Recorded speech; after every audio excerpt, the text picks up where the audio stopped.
Assalomu alaykum. Sizlar bilan yana bir bor foydalangan kanal bo'ldi. Sizlar bilan bugungi mavzumizda modul worklar haqida gaplashamiz. Bu birinchi qism. Qani bo'lmasa boshladik. Modul worklarning qaysilari deganda have-to va must-lari haqida gaplashamiz. Have-to va must-lari muhim va kerakli narsalarni ko'rsatish uchun foydalanadi. Birinchi navbatda must so'ziga keladigan bo'lsak, must so'zi gapiruvchining fikrini ko'rsatish uchun foydalanadi. Misol uchun, sen mashinani ehtiyotkorlik bilan haydashing shart. Sen o'qituvchilaringga dalda berib o'qitishing kerak. Mana shular misol bo'la oladi.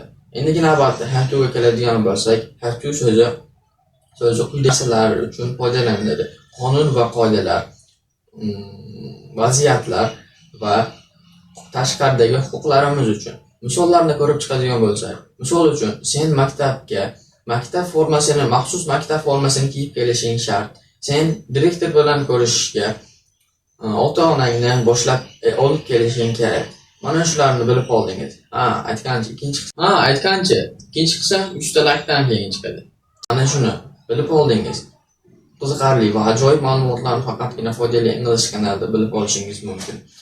Sog' bo'ling, salomat bo'ling. Sizlar bilan yana bir bor foydali English kanal bo'ldi. Sog' bo'ling.